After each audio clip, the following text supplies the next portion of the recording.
Assalamualaikum warahmatullahi wabarakatuh. Salam sejahtera untuk kita semua. Selamat pagi anak-anak. Bagaimana kabar kalian? Ibu doakan semoga kalian senantiasa dalam keadaan sehat walafiat. Terima kasih kepada kalian yang sudah subscribe channel ini. Dan jangan lupa bagi yang belum, klik subscribe dan tombol loncengnya ya, supaya kalian senantiasa mendapatkan notifikasi dari video-video terbaru saya. Pada video kali ini, kita akan membahas tentang perdagangan internasional atau perdagangan luar negeri. Anak-anak, apakah yang dimaksud dengan perdagangan? Perdagangan adalah proses pertukaran barang dan jasa antara dua negara atau lebih atas dasar kesepakatan bersama dengan tujuan mendapatkan keuntungan atau laba. Nah, itu tadi adalah pengertian perdagangan internasional anak-anak. Tujuan dari adanya perdagangan internasional adalah meningkatkan Gross National Product atau total nilai produksi barang dan jasa di dalam suatu negara selama 1 tahun. Dalam perdagangan internasional terdapat ekspor dan impor. Tentunya kalian telah memahami apa yang dimaksud dengan ekspor dan impor, bukan? Ya, ekspor adalah kegiatan menjual barang ke luar negeri, sedangkan impor adalah membeli barang dan jasa dari luar negeri. Mari kita lanjutkan lagi anak-anak. Apakah persamaan perdagangan dalam negeri dan internasional? Yang pertama, sama-sama melakukan pertukaran barang dan jasa. Yang kedua, sama-sama bertujuan untuk mendapatkan laba atau keuntungan. Apakah perbedaan perdagangan dalam negeri dan internasional? Yang pertama, perdagangan dalam negeri dilakukan dalam wilayah suatu negara, sedangkan perdagangan internasional dilakukan antar negara. Yang kedua, perdagangan dalam negeri, pedagang dan pembeli bertemu secara langsung. Namun, perdagangan internasional, pedagang dan pembeli tidak bertemu secara langsung. Yang ketiga, perdagangan dalam negeri, mata uangnya sama, sedangkan perdagangan internasional berbeda, sehingga menggunakan devisa. Tahukah kalian apakah yang dimaksud devisa? Devisa merupakan alat pembayaran luar negeri, bisa berupa mata uang asing, bisa berupa emas, dan sebagainya. Yang keempat, perdagangan dalam negeri tidak dikenai bea masuk, hanya retribusi. Namun, perdagangan internasional dikenai bea masuk atau pajak. Perdagangan dalam negeri, biaya angkutnya lebih murah karena jaraknya juga lebih dekat. Sedangkan perdagangan internasional, biaya angkutnya lebih mahal. Perdagangan dalam negeri, kualitas barangnya bervariasi. Sedangkan perdagangan internasional, kualitas barang harus mengikuti standar internasional. Dan yang keenam, perdagangan dalam negeri menggunakan peraturan perundang-undangan atau hukum nasional, sedangkan perdagangan internasional menggunakan peraturan perundang-undangan yang berbeda-beda atau hukum internasional. Sebelum Ibu lanjutkan, jangan lupa klik subscribe dan tombol loncengnya ya, supaya kalian senantiasa mendapatkan notifikasi dari video-video terbaru saya. Apakah faktor pendorong perdagangan internasional? Yang pertama, perbedaan sumber daya alam. Misalnya Indonesia menghasilkan minyak bumi, Jepang tidak menghasilkan minyak bumi, maka terjadi perdagangan antara Indonesia dan Jepang. Yang kedua, perbedaan kualitas sumber daya manusia. Suatu negara banyak memiliki tenaga ahli, sedangkan negara lain tidak memiliki tenaga ahli, maka akan terjadi perdagangan tenaga kerja. Yang ketiga, perbedaan ilmu pengetahuan dan teknologi.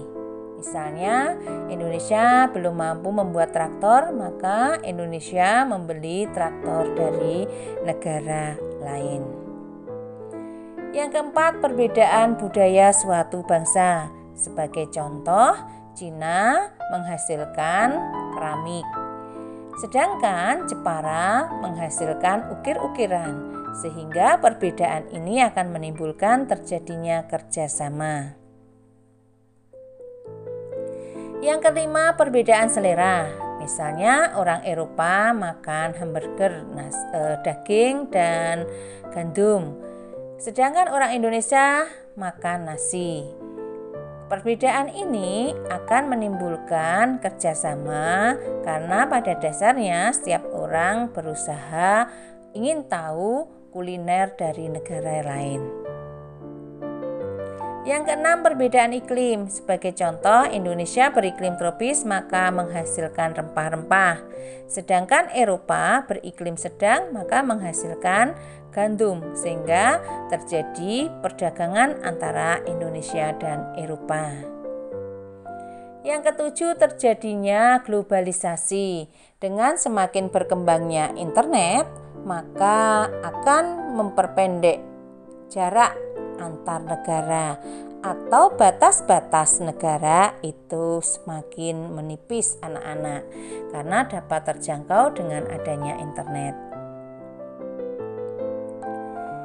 Mari kita bahas tentang manfaat perdagangan internasional. Yang pertama, setiap negara dapat memenuhi kebutuhan barang dan jasa.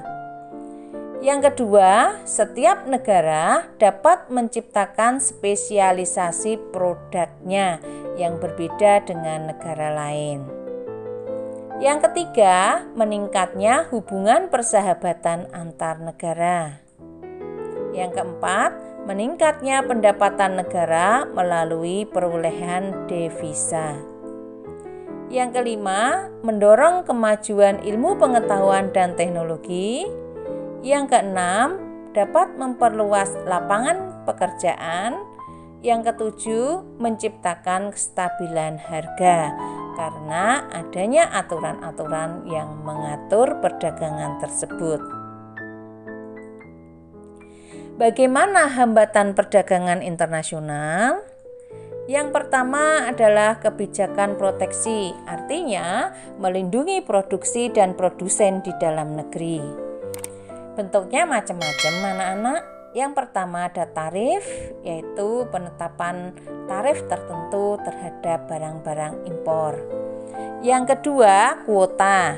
Kuota ini artinya penetapan batas atau jumlah ya untuk impor barang.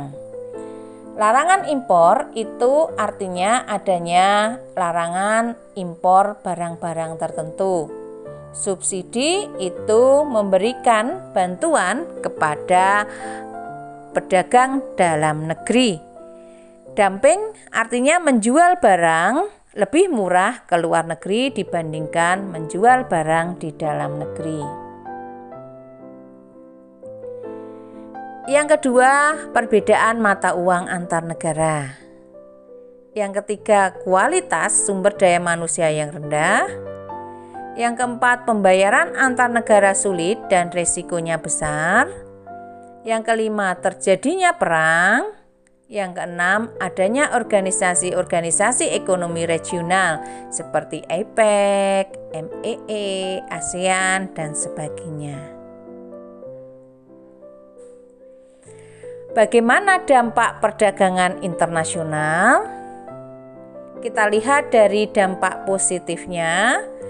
Yang pertama, mempererat persahabatan antar bangsa, menambah kemakmuran negara, menambah kesempatan kerja, mendorong kemajuan ilmu pengetahuan dan teknologi, sumber pemasukan kas negara, menciptakan efisiensi dan spesialisasi, serta memungkinkan konsumsi yang lebih luas pada penduduk suatu negara. Sedangkan dampak negatif dari perdagangan antara lain, yang pertama, ketergantungan terhadap negara lain. Yang kedua, adanya persaingan tidak sehat. Yang ketiga, banyak industri kecil yang tidak mampu bersaing sehingga gulung tikar. Yang keempat, pola konsumsi masyarakat meniru pola konsumsi negara maju. Kelima, terjadinya kekurangan tabungan masyarakat untuk investasi. Yang keenam, timbulnya penjajahan ekonomi oleh negara maju. Dan yang ketujuh, timbulnya eksploitasi sumber daya manusia dan sumber daya alam. Nah, bagaimana anak-anak? Tentunya kalian sudah memahami, bukan? Untuk melakukan feedback terhadap apa yang sudah kalian pelajari, silahkan kalian kerjakan kuis berikut ini. Yang pertama, apakah perbedaan perdagangan dalam negeri dan perdagangan internasional? Yang kedua, mengapa suatu negara melakukan impor barang? Yang ketiga, sebutkan 5 faktor pendorong terjadinya perdagangan internasional. Yang keempat, sebutkan 5 manfaat perdagangan internasional. Yang kelima, sebutkan 5 hambatan perdagangan internasional. Yang keenam, sebutkan 3 dampak positif perdagangan internasional. Dan yang ketujuh, sebutkan 3 dampak negatif perdagangan internasional. Video berikutnya kita akan membahas tentang ekonomi kreatif anak-anak. Jangan lupa temukan video lainnya di Titik Agung Family atau Titik Sunarti Widyaningsih dengan alamat seperti yang tertera di video ini, yaitu http://www.youtube.com/c/titik-agung-family. Channel ini berfokus pada pembelajaran untuk siswa, referensi guru, dan aktivitas sekolah. Ini videonya anak-anak atau video-video yang sudah kami unggah di channel ini. Terima kasih atas perhatian anak-anak. Jangan lupa tetap semangat, selalu jaga kesehatan. Jangan lupa selalu menggunakan masker, menjaga jarak, dan menghindari kerumunan. Sampai jumpa pada video berikutnya. Terima kasih. Wassalamualaikum warahmatullahi wabarakatuh.